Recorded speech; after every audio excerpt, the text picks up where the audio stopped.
Hello dear students, आप सबका बहुत बहुत स्वागत है गणेशाय वर्ल्ड के इस यूट्यूब चैनल में। तो डियर स्टूडेंट, आज की वीडियो में हम क्लास 12 केमिस्ट्री में 18वां वर्ग मतलब हम कहें शून्य वर्ग, 18वां वर्ग मतलब हम कहें शून्य वर्ग, और शून्य वर्ग को स्टार्ट हम कर रहे हैं जिसको हम बोलते हैं 18वां वर्ग। ठीक है, इस 18वां वर्ग को हम शून्य वर्ग बोलते हैं और इस 18वें वर्ग में मेरे डियर स्टूडेंट इन 6 तत्वों को रखा गया है। ठीक है, हैना, नेहा और करीना एक्सीलेंस रहातगढ़, ये आपकी ट्रिक है। हैना, नेहा और करीना एक्सीलेंस रहातगढ़, ये इस ट्रिक से हम याद कर सकते हैं। ठीक है, हैना से बनेगा आपका हीलियम, क्या बनेगा? हीलियम। ठीक है, हीलियम बन गया। नेहा से आपका बनेगा नियोन, तो ये आपका नियोन बन गया। ठीक है, और से बनेगा आपका आर्गन, आर्गन, तो ये आर्गन बन गया। ठीक है, करीना से बनेगा आपका क्रिप्टॉन, तो ये आपका क्रिप्टॉन बन गया है। ठीक है, और एक्सीलेंस से बनेगा आपका जिनोन, तो ये आपका जिनोन बन गया है। ठीक है, और ये आरएन, आरएन जो है, आरएन से बनेगा आपका रेडोन, तो ये आपका रेडोन बन गया है। ठीक है, ये 6 तत्वों को रखा गया है शून्य वर्ग के तत्वों में।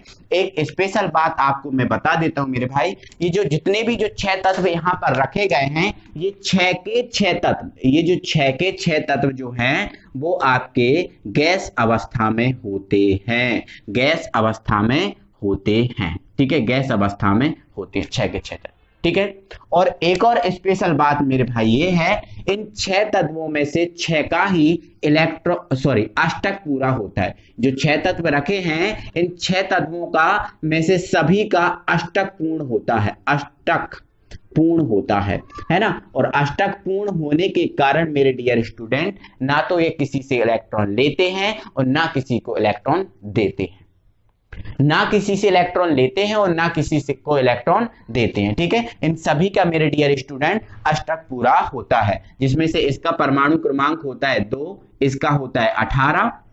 ठीक है, इसके बाद इसका होता है 36। ठीक है, इसके बाद इसका होता है 18, 2, इसका 10 होता है मेरे डियर स्टूडेंट, कितना होता है? 10। ठीक है, इसका होता है 18, इसका होता है 36, इसका होता है 54 और इसका होता है 86। ये इनका परमाणु क्रमांक होता है। अगर प्रत्येक का देखें तो प्रत्येक का अष्टक पूरा होगा, प्रत्येक का अष्टक पूरा होगा। इसका 2 में होता है, इसका 8 में हो जाएगा, फिर 18 में, फिर 18 में, फिर 32, इस टाइप से सभी का अष्टक पूर्ण होता है। ठीक है, इसलिए ये सभी गैस अवस्था में होते हैं, ना किसी से इलेक्ट्रॉन लेते हैं ना किसी को इलेक्ट्रॉन देते हैं। और एक और स्पेशल बात इसमें ये है कि ये सभी एक परमाणविक गैस हैं, ध्यान रखना, एक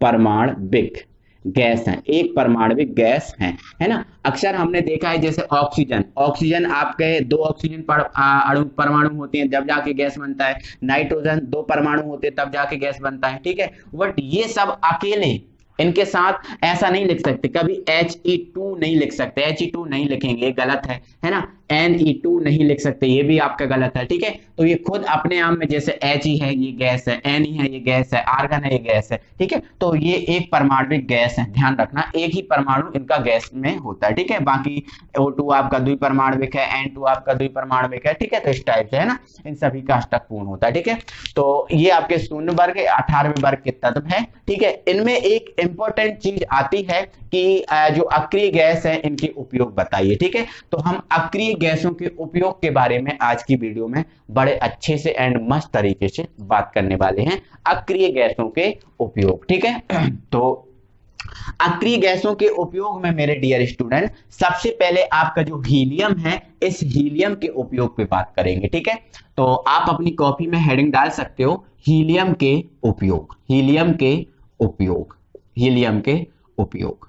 ठीक है, चलो हीलियम के उपयोग। ठीक है, तो हीलियम का मेरे डियर स्टूडेंट पहला उपयोग बताता हूं। मेरे डियर स्टूडेंट, हीलियम जो है इसका पहला उपयोग ये है, देखो हीलियम जो है इसका परमाणु क्रमांक कितना है? केवल 2 है। परमाणु क्रमांक कितना है? केवल 2 है। इसलिए जो हीलियम है इसका घनत्व बहुत कम होता है, हीलियम का जो घनत्व है बहुत कम होता है। ठीक है, तो आपको याद रखना है कि हीलियम का जो घनत्व है, हीलियम का जो घनत्व है वो कम होता है, हीलियम का घनत्व कम होता है। स्टूडेंट आप इतना याद रखो कि जो हीलियम है, इस हीलियम का घनत्व कम होता है, हीलियम का घनत्व कम होता है, और इस कम घनत्व होने के कारण ही इस हीलियम का उपयोग गुब्बारे, जो गुब्बारे होते हैं ना, गुब्बारे बहुत बड़े बड़े गुब्बारे होते हैं जो उड़ते हैं ऊपर, है ना, इन बड़े बड़े गुब्बारों में भरने के लिए हम इसका उपयोग कर सकते हैं। ठीक है, क्यों? क्योंकि इससे घनत्व कम होता है, और कम घनत्व होने के कारण ये आराम से वायु में तैर सकते हैं, आराम से गुब्बारे वायु में उड़ सकते हैं, कोई प्रॉब्लम नहीं होगी, घनत्व इसका कम होता है। समझ रहे हो ना? ठीक है, तो ध्यान रखना हीलियम का घनत्व कम होता है, इसलिए इसका उपयोग गुब्बारे और जो वायुयान होते हैं ना, वायुयान, है ना, वायुयान आपने सुना ही होगा, वायुयान आपने देखे भी होंगे आंखों से। ठीक है, और जो वायुयान होते हैं, वायुयान के जो टायर होते हैं, इन टायरों में भरने के लिए भी इसका उपयोग किया जाता है। ध्यान रखना कि हीलियम का घनत्व कम होता है, इसलिए हीलियम का उपयोग गुब्बारे व वायुयान के टायरों में भरने के लिए इसका उपयोग किया जाता है। क्लियर हुआ? कोई दिक्कत है? कोई दिक्कत नहीं। ठीक है, आगे अगला पॉइंट मेरे भाई ये है, अगला पॉइंट आपका दूसरा ये है कि जो अस्थमा के रोगी होते हैं, जिनको अस्थमा होता है, अस्थमा जानते हो, सांस लेने वाले, जिसको सांस लेने में प्रॉब्लम होती है, या फिर ऐसा कहें श्वास की बीमारी, है ना, तो जिसको सांस लेने में प्रॉब्लम होती है उसे बोलते हैं हम अस्थमा रोग। ठीक है, तो जो अस्थमा के रोगी होते हैं, अस्थमा के रोगी, उनको सांस लेने के लिए, ठीक है, अस्थमा के रोगियों को सांस लेने के लिए यदि हम हीलियम और O2 का मिश्रण का उपयोग करें तो उनके लिए बहुत ज्यादा फायदे कारक होता है। ठीक है, तो ध्यान रखना है, ये अस्थमा के रोगियों को हीलियम और O2 के मिश्रण का उपयोग किया जाता है। किसका उपयोग किया जाता है? मिश्रण का, इन दोनों के मिश्रण का उपयोग किया जाता है अस्थमा के रोगियों में। ठीक है, ध्यान रखना, अस्थमा के रोगियों को हीलियम और O2 के मिश्रण का उपयोग किया जाता है। ठीक है, इसके बाद थायराइड हमारा ये है विद्युत बल्बों में। किसमें? विद्युत बल्बों में। जो विद्युत बल्ब होते हैं, जैसे ये अपना ये उजाला दे रहा है, ठीक है, तो ये तो नहीं है, अब तो एलईडी टाइप के आ रहे हैं ना। अब ये मत सोचना कि जो एलईडी टाइप के जो बल्ब होते हैं उनमें यूज होता है, नहीं। आपने वो 100 वाट के बल्ब देखे होंगे, 100 वाट के जो इनसे पहले चलते थे, 100 वाट के जो लाल पीला उजाला देते हैं, उनको अपने घर में यूज हो, एक आध बल्ब तो आपके घर में भी लगा होगा। ठीक है, तो जो 100 वाट के बल्ब होते हैं उन बल्बों में, ठीक है, उन बल्बों में, तो इस टाइप के बल्बों में, मतलब हम विद्युत बल्बों में हम इसका यूज कर सकते हैं। ठीक है, तो विद्युत बल्बों में, ठीक है। अब बोलोगे सर ये हमारा घर के 100 वाट, जो घर में 100 वाट का बल्ब लगा के इसमें भी यूज करते हैं? नहीं मेरे भाई, ये जो हीलियम है महंगी गैस है। हीलियम क्या है? महंगी गैस है, और जो बल्ब होता है वो 10 या 12 रुपए का मिलता है ना, तो 10 या 12 रुपए के जो बल्ब है उसमें हीलियम को भर के नहीं दे सकते, इसलिए जो आपका 100 वाट का जो घर में बल्ब लगा होता है उसमें नियॉन गैस भरी जाती है। ये जो नियॉन है वो सस्ती गैस है, इसलिए उसमें नियॉन गैस भरी जाती है। तो ध्यान रखना, घर में जो 100 वाट का बल्ब लगा हुआ है उसमें नियॉन भरी होती है। क्या भरी होती है? नियॉन। बट ऐसा नहीं है कि हीलियम का उपयोग ना कर सके, हीलियम का भी उपयोग हम उसमें कर सकते हैं, कोई प्रॉब्लम नहीं है। ठीक है, तो डियर स्टूडेंट, अगला लास्ट और सबसे महत्वपूर्ण जो अनुप्रयोग है इसका ये है कि गोताखोरों द्वारा गहरे समुद्र में सांस लेने के लिए, गोताखोर होते हैं, आपने अक्सर ये सुना होगा, जो गोताखोर होते हैं 8-8 दिन 15 दिन 1-1 महीने गोता लगाए रहते हैं, वो बाहर नहीं आते, ऐसा होता है, ऐसा आपने सुना होगा। तो जो गोताखोर होते हैं, और ये अक्सर जो गोताखोर होते हैं वो वैज्ञानिक होते हैं, क्योंकि वैज्ञानिक ही खोज के लिए नीचे ऊपर भागते रहते हैं, इधर उधर भागते रहते हैं। ठीक है, तो जो गोताखोर होते हैं वो गहरे समुद्र में मेरे भाई सांस लेने के लिए वो हीलियम और जो O2 है इन दोनों के मिश्रण का उपयोग करते हैं, इन दोनों के मिश्रण का उपयोग करते हैं। तो इसके कितने उपयोग हुए? 4। पहला, आप इनको अच्छे से जमा के लिख लेना। ठीक है, क्या लिखोगे? पहला, हीलियम का घनत्व कम होता है, इसलिए इसका उपयोग गुब्बारों व वायुयान के टायरों में भरने के लिए किया जाता है। दूसरा, अस्थमा के रोगियों को हीलियम और O2 के मिश्रण का उपयोग किया जाता है। तीसरा विद्युत बल्बों में, जो विद्युत बल्ब होते हैं है ना, जो 100 वाट का 200 वाट का, तो विद्युत बल्बों में इसका हो गया। नेक्स्ट है हमारा गोताखोरों द्वारा गहरे समुद्र में सांस लेने के लिए हीलियम और O2 के मिश्रण का उपयोग किया जाता है। अब मेरे भाई यहां से जो आपका 4th पॉइंट है, यहां से एक क्वेश्चन बनता है। एक क्वेश्चन वो बनता है, वो क्वेश्चन है कि गोताखोरों द्वारा गहरे समुद्र में सांस लेने के लिए हीलियम का उपयोग किया जाता है, क्यों? इसमें हीलियम क्यों उपयोग में आता है ना? केवल O2 का यूज कर सकते थे, क्या दिक्कत है? O2 का यूज कर सकते थे, बट हीलियम का यूज क्यों होता है? ऐसा एक क्वेश्चन आता है। तो इसका कारण आप समझ लो मेरे भाई। अब देखो, यदि गोताखोर, मैं समझा रहा हूं, यदि आपका जो गोताखोर है, जो नीचे जाता है समुद्रों में गोता लगाता है, यदि गोताखोर वायु का उपयोग करे, किसका उपयोग करे? वायु का, केवल और केवल वायु का, है ना? तो आपको पता है मेरे डियर स्टूडेंट, जो वायु होती है, इस वायु में 78% नाइट्रोजन भी उपस्थित होती है। बोलो हाँ या ना? तो नाइट्रोजन भी उपस्थित होती है ना? इस वायु में 78% नाइट्रोजन उपस्थित होती है। अब यदि गोताखोर इस वायु का उपयोग करता है, इस वायु का उपयोग करता है, तो आप जैसे ही वो गोताखोर समुद्र के अंदर जाएगा, जैसे ही समुद्र के अंदर जाएगा, तो पानी के कारण उसका जो दाब है वो बढ़ जाएगा। पानी के कारण दाब क्या हो जाएगा? बढ़ जाएगा, है ना? और जैसे ही दाब बढ़ेगा और अधिक दाब पर ये जो नाइट्रोजन गैस है, अब देखो सांस के रूम में वायु तो लेगा, और वायु में क्या मिक्स है? नाइट्रोजन। क्या है? नाइट्रोजन। ठीक है, तो अधिक दाब पर ये जो नाइट्रोजन होती है, हमारा जो ब्लड होता है ना, ब्लड जो बॉडी में है, उस ब्लड के साथ मिल जाती है। ये जो नाइट्रोजन है अधिक दाब पर हमारे ब्लड के साथ मिल जाती है, और जैसे ही ब्लड के साथ मिल जाएगी, देखो आपका जो ब्लड है, आपके शरीर में जो ब्लड है, वो केवल और केवल किसका संचलन करता है? O2 का।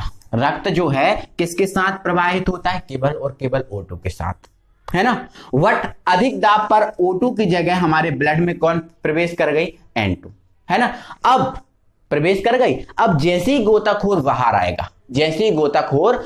आएगा, तो उसके शरीर में अचानक दर्द हो सकता है ना? दर्द हो सकता है, शरीर में फफोले हो सकते हैं, उल्टी, दस्त आदि की शिकायत हो सकती है, यदि वायु का उपयोग करता है। तो अभी मैंने हीलियम का उपयोग नहीं बताया, अभी केवल मैंने वायु का उपयोग बताया। यदि वायु का उपयोग करता है तो ये एक कंप्लेंट उसको हो सकती है। वट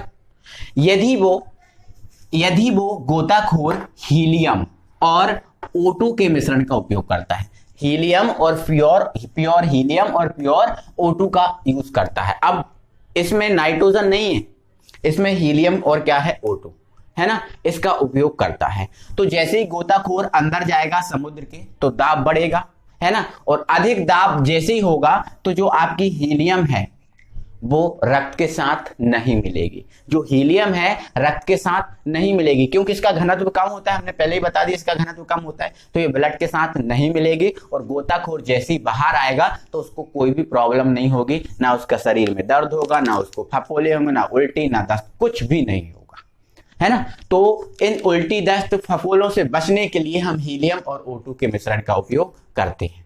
समझ में आपको आ गया? कोई प्रॉब्लम? तो आपको क्या याद रखना है कि जो गोताखोर होते हैं गहरे समुद्र में सांस लेने के लिए हीलियम और O2 के मिश्रण का उपयोग करते हैं, क्योंकि यदि वायु का उपयोग करते हैं तो वायु में उपस्थित नाइट्रोजन अधिक दाब पर रक्त के साथ विलय हो जाती है, और जैसे ही गोताखोर बाहर निकलता है तो उसको उल्टी, दस्त, शिकायत आदि प्रॉब्लम हो जाती है। तो आप इसका जो आंसर है स्क्रीन पर आ रहा है, जो मैंने बोला है वही क्या वही आप कॉपी स्क्रीनशॉट ले लो और अपनी कॉपी में लिख लो। ये क्या होता है क्वेश्चन मेरे भाई आपसे पूछा जा सकता है। तो टोटल हमने हीलियम के उपयोग समझ लिए हैं। अब हम बढ़ते हैं, अब मेरे भाई हम नियोन के उपयोग समझ लेते हैं। किसके उपयोग? नियोन के उपयोग। तो नियोन का उपयोग मेरे भाई पहला तो ये है कि जो नियोन है वो विद्युत बल्बों में यूज होती है। 100 वाट का जो बल्ब होता है 100 वाट का, उसमें नियोन का ही उपयोग किया जाता है मेरे भाई। किसका? नियोन का। और एक और बात बता दे रहा हूं, जो ट्यूबलाइट होती है, वो ट्यूबलाइट होती है, उसमें नियोन और आर्गन का मिश्रण का उपयोग कर सकते हैं। नियोन और जो आपकी आर्गन है इनके मिश्रण का उपयोग हम कर सकते हैं ट्यूबलाइट में, है ना। बाकी नियोन ज्यादा होता है और आर्गन कम। इसके बाद अलावा आकर्षक चमक उत्पन्न करने के लिए, ठीक है, हमने अक्सर देखा है मेरे भाई दीपावली पे जो चमकीले बल्ब लगे होते हैं, इन चमकीले बल्बों में जो आकर्षक प्रकाश दिखाई देता है, अलग ही टाइप का प्रकाश दिखाई देता है। तो ये जो आकर्षक चमक है ना, वो सब किसका कमाल है? नियोन का, ठीक है। तो आकर्षक चमक उत्पन्न करने के लिए। नेक्स्ट है आपका विज्ञापन क्षेत्रों में, है ना। विज्ञापन क्षेत्रों में जहां विज्ञापन प्रिंट किए जाते हैं, जो पेपर होते हैं, पेपर प्रिंट किए जाते हैं। आज कल हमने मेरे भाई देखा जो रजिस्टर है, हमारे रजिस्टर के पेजेस होते हैं, ये भी अलग अलग टाइप के होते हैं। कुछ अच्छे चिकने होते हैं, है ना, कुछ डिफरेंट टाइप के, कुछ रफ टाइप के होते हैं। तो जो अच्छे चमकीले कागज बनते हैं, अच्छे मस्त कागज बनते हैं, वो कमाल सिर्फ किसका है? नियोन का, ठीक है। तो आपको इसमें ये चीज भी याद रखना है, ये आपका एक इंपॉर्टेंट पॉइंट है ना। ये ऑब्जेक्ट में भी पूछा जाता है कि विज्ञापन क्षेत्रों में किसका उपयोग किया जाता है, तो आपका आंसर रहेगा नियोन। क्या रहेगा? नियोन। तो इस टाइप से इंपॉर्टेंट पॉइंट है, इनको आप सब कंप्लीट करके रखो। नेक्स्ट है नियोन लैंप का उपयोग वायुयान को संकेत देने में किया जाता है। नेक्स्ट जो देखो हम देखा हमने, वायुयान तो ऊपर उड़ रहा होता है और जहां पर उसको एक्चुअल हम स्थान देते हैं वहां पर आकर उतर जाता है। ऐसा क्यों? उधर से क्या दिख जाता है उसको? तो वो नियोन लैंप दिखता है, क्योंकि नियोन का जो लैंप होता है, नियोन का आकर्षक चमक उत्पन्न करने के लिए किया जाता है। तो वो नियोन लैंप जो होता है वो उधर से उसको कैच करता है, पकड़ लेता है कि यहाँ उतरना है, तो सीधा आके हेलीकॉप्टर जो हवाई जहाज होता है वो वहां पर आकर उतर जाता है, ठीक है। याद रखना कि जो नियोन लैंप है, नियोन लैंप का उपयोग वायुयान को संकेत देने में, है ना। वायुयान को संकेत मतलब जहां वायुयान उतर रहा है उधर, ठीक है। तो ये आपके नियोन के उपयोग हुए। आई होप कि आपको सबको क्लियर हो गए होंगे। चलो अब हम बढ़ते हैं आर्गन पर। नेक्स्ट मेरे डियर स्टूडेंट देते हैं हम आर्गन के उपयोग, ठीक है। तो आर्गन के उपयोग में सबसे पहला तो देखो विद्युत बल्बों में, आप सब में एक पॉइंट तो आप बिल्कुल एडवांस कर सकते हैं कि विद्युत बल्बों में इसका यूज होता है, सब में लगा सकते हैं, ठीक है। दूसरा एल्यूमिनियम तथा स्टेनलेस स्टील, हमने देखा है अक्सर सुना कि gas welding, gas welding, gas welding. तो मेरे भाई जो गैस वेल्डिंग होती है वो आर्गन गैस से होती है। कौन सी गैस से होती है? आर्गन गैस से होती है, ठीक है। तो एल्यूमिनियम तथा स्टेनलेस स्टील की वेल्डिंग में, है ना, एल्यूमिनियम अगर टूट जाता है, स्टेनलेस स्टील टूट जाता है, फूट जाता है, तो उनकी वेल्डिंग में हम इसका यूज कर सकते हैं। नेक्स्ट रंगीन प्रकाश में, जो आपका रंगीन प्रकाश होता है, आकर्षक चमक वाला प्रकाश, उसमें हम कर सकते हैं। और उसमें हमने आपको पहले भी बताया था आर्गन और नियोन, आर्गन और जो नियोन होता है इन दोनों के मिश्रण का यूज करते हैं। तो ये आपके आर्गन के उपयोग हुए। नेक्स्ट है आपके क्रिप्टॉन के उपयोग। किसके? जो आपकी क्रिप्टॉन गैस है, इस क्रिप्टॉन के उपयोग पे बात कर देंगे, ठीक है। नेक्स्ट क्रिप्टॉन जो है प्रतिदीप्ति बल्ब, जो आपके चमकीले, प्रतिदीप्त का मतलब चमकीले बल्ब होता है, ठीक है। तो प्रतिदीप्त बल्बों में क्रिप्टॉन को भरने से, यदि क्रिप्टॉन को भर दिया जाए तो जो बल्ब होता है, बल्ब की कार्य क्षमता बढ़ जाती है, बल्ब की कार्य क्षमता बढ़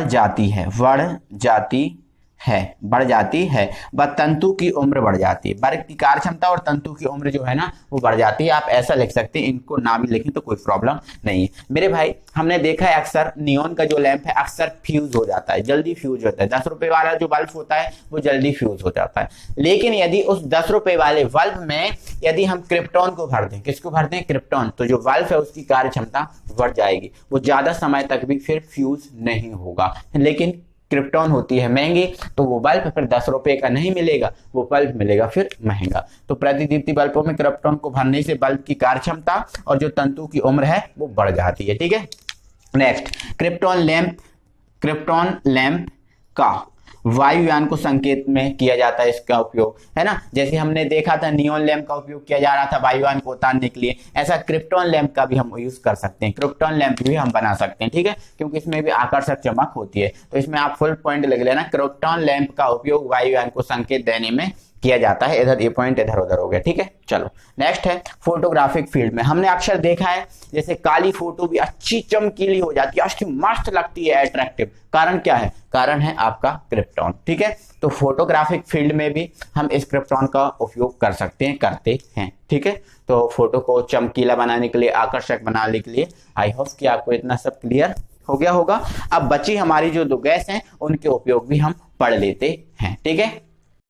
नेक्स्ट उपयोग देखेंगे तो जिनॉन के उपयोग। मेरे भाई जिनॉन का उपयोग जो जिनॉन लैंप बनाने में कर सकते हैं, जैसे हमने नियॉन का और क्रिप्टॉन का लैंप बनाया था वैसे हम जिनॉन का लैंप भी बना सकते हैं। बट जिनॉन का जो लैंप है इसका उपयोग केवल प्रकाशिक स्रोत में होता है, उजाले के लिए। जैसे हम ये बल्ब लगाए हुए हैं उजाले के लिए, है ना, ऐसे उजाले के लिए हम जिनॉन लैंप का यूज कर सकते हैं। ठीक है, अक्सर देखा होगा आपने अपनी पढ़ाई के लिए अक्सर एक लैंप का यूज करते हो, है ना, पढ़ाई के लिए एक लैंप का यूज करते हैं तो वो एक जिनॉन लैंप हो सकता है। ठीक है, तो इस टाइप से जो जिनॉन लैंप होता है इसका उपयोग केवल प्रकाशिक स्रोत उजाले के लिए इसका हम यूज कर सकते हैं। नेक्स्ट, नाभ की विकिरण की पहचान में, जैसे आपका अगर एक हिसाब से बात करें तो आपका ये सूर्य है, सूर्य भगवान है, ये सूर्य भी एक नाभिक है।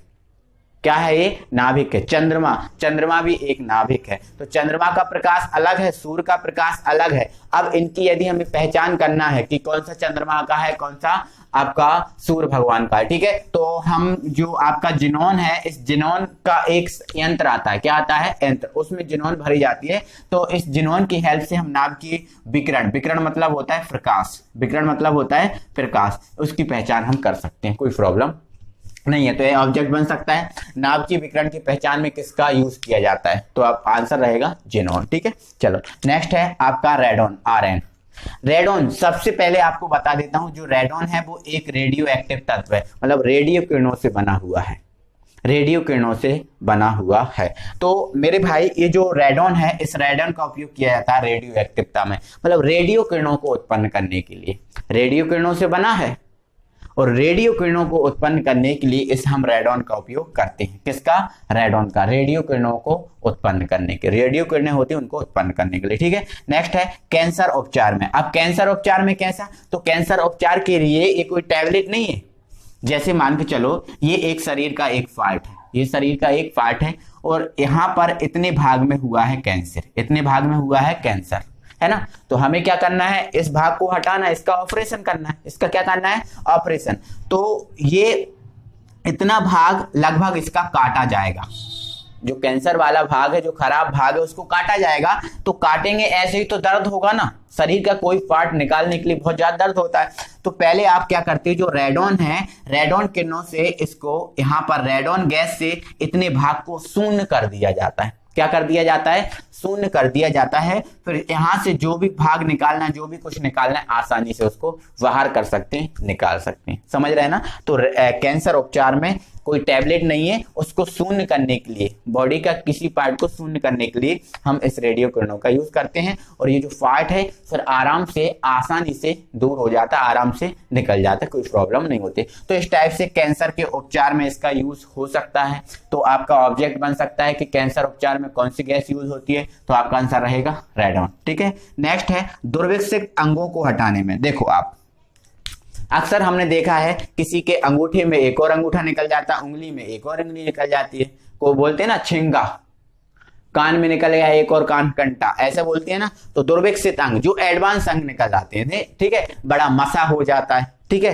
तो ऐसे जो अंग है वो दुर्विकसित अंग है। अब यदि इन दुर्विकसित अंगों को हटाना, जैसे मान के चलो मेरे यहाँ अंगूठा के अंदर एक और अंगूठा निकल आता, उसको हटाना है तो उसको काटना पड़ेगा। अब ऐसे ही काटेंगे तो बहुत दर्द नहीं होगा, होगा ना बहुत दर्द। तो क्या करते हैं, उस पर रेडॉन गैसों को गिराते हैं। किसको? रेडॉन। ठीक है, अब रेडॉन गैसों से वो भाग है ना बिल्कुल कमजोर पड़ जाता है और उधर का एरिया बिल्कुल शून्य होता है, फिर आसानी से उसको हम काट सकते हैं ऐसे, है ना।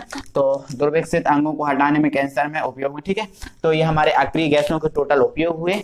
आई होप कि आपको समझ में आ गया होगा। अब एक आपको कल एक और वीडियो मिलेगी जो आपकी इस यूनिट की लास्ट वीडियो होगी।